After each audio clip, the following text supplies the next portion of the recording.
पर यात्रा कश्मीर जाएगी जरूर। एक पदयात्रा जाएगी और पहलगाम में ही आपकी कथा होएगी। 3 दिन का हनुमत चरित्र होगा।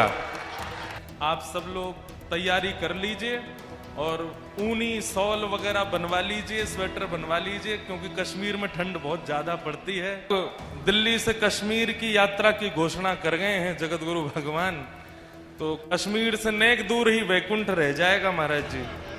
तो जब दिल्ली से कश्मीर तक चल करके जाएंगे तो हो सकता है कि हमारी पद यात्रा पर शंख चक्र गदा पद्मधारी ठाकुर जी सब सन्मुख प्रकट ही हो जाएंगे।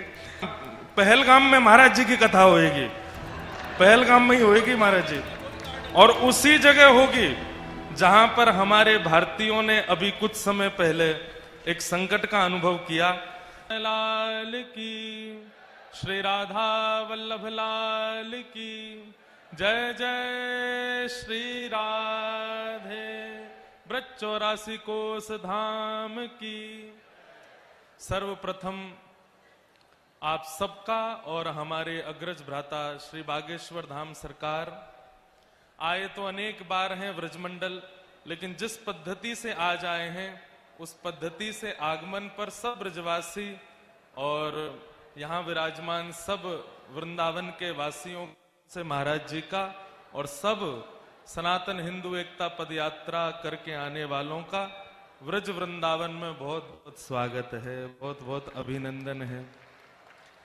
आपकी ये यात्रा मंगल में आज यात्रा विश्राम हुई है, पर यात्रा का जो दीप प्रज्वलित महाराज जी ने सबके चित्त में किया है वो सदा सर्वदा के लिए प्रज्वलित रहना चाहिए, तो ही इस यात्रा का फल हमें प्राप्त होगा। कल भी रात्रि में एक चर्चा हुई थी, आज भी मैं उसी बात को कहूंगा कि जो वेदना, जो चिंतन प्रत्येक भारतीय का होना चाहिए वो इस वक्त केवल एक महाराज जी का है। ये चिंतन, ये वेदना और ये चिंता आप सबकी होनी चाहिए, पूरे भारतवासियों की होनी चाहिए।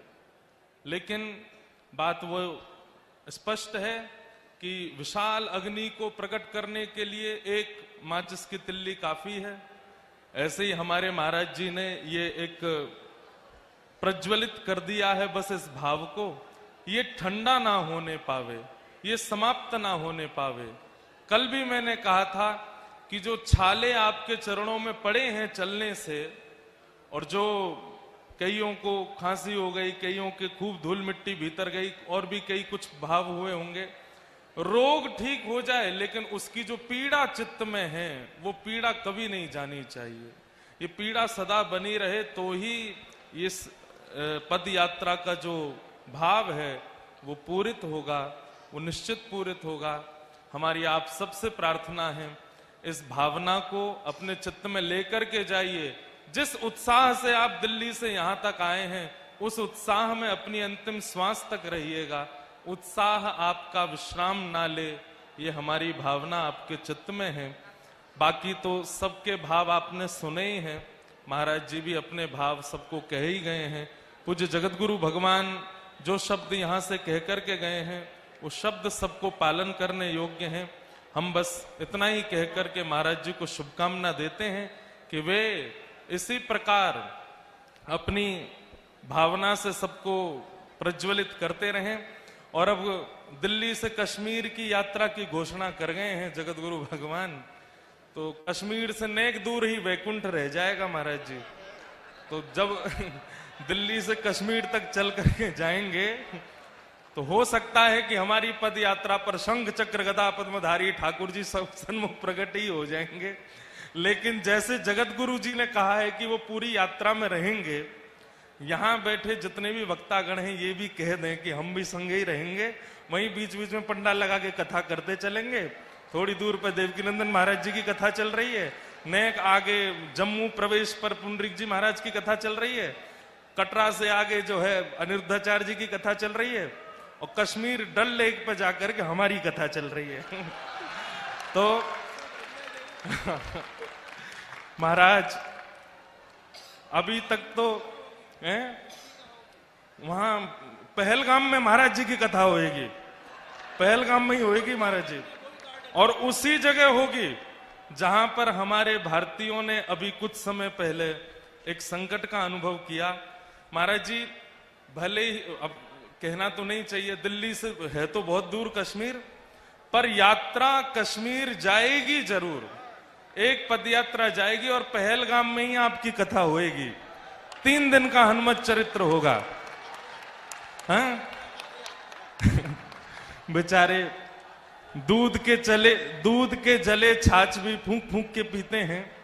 महाराज जी कह रहे हैं बड़ी बड़ी बात बना रहे हो, माइक पे खड़े होके कथाएं करके आ रहे हो दुनिया भर में, चले हैं नहीं है 4 किलोमीटर भी हमारे साथ। महाराज जी कह रहे हैं हम तो रथ यात्रा करेंगे, रथ में चढ़ के जाएंगे कश्मीर तक। लेकिन महाराज जी ये ऐतिहासिक होगा और हम सब वक्ताओं को भी और यहाँ विराजमान सब संत महापुरुष ब्रजवासियों को भी बहुत बहुत अभिनंदन करते हैं कि हमारे बड़े भैया के साथ सब लोग इतना प्रेम, इतना स्नेह करते हैं। और विशेष रूप से मैं धन्यवाद सबका तो करूं, लेकिन हमारे अयोध्या वाले हमारे पूज्य महाराज जी, श्री हनुमानगढ़ी वाले महाराज जी, एक बार इनके लिए जोरदार करतल ध्वनि। और उसके पीछे कारण ये कि हमारे भैया जब चलते हैं तो ऐसा लगता है राम जी चल रहे हैं, लेकिन जब महाराज जी पीछे चलते हैं तो ऐसा लगता है हनुमान जी साथ में चल रहे हैं। ऐसे हमारे ये महाराज जी हैं। बिना इनके ना तो पिछली यात्रा पूर्ण, ये यात्रा पूर्ण, दोनों यात्रा में महाराज जी का सहयोग रहा। पीछे से पूरा बल दे रहे हैं। सबको हम प्रणाम करते हैं। आप सब लोग तैयारी कर लीजिए और ऊनी शॉल वगैरह बनवा लीजिए, स्वेटर बनवा लीजिए, क्योंकि कश्मीर में ठंड बहुत ज्यादा पड़ती है, चल करके जाना पड़ेगा। लेकिन यात्रा सफल तब मानेंगे, यात्रा महाराज जी यात्रा सफल तब माने कि इतने जोश में गए कि गर्म कपड़े पहनने की आवश्यकता ही नहीं पड़ी। कश्मीर की सर्दी में भी खुले डोल रहे हैं महाराज। और वहां ये पीले झंडे पिछली बार ओरछा में लहराए थे, इस बार वृंदावन में लहराए। ये तो सेफ जोन है। अब तो वहां जाएंगे जहां जाकर के करने में हम हिंदू राष्ट्र और हिंदू गौरव का एक भाव आगे रख सकते हैं। आप सबको इस मंगलमयी यात्रा की खूब खूब बधाई हो। अरे नेक जोरते बोलो, बधाई हो, बधाई हो, बधाई हो। सबको खूब खूब प्रणाम।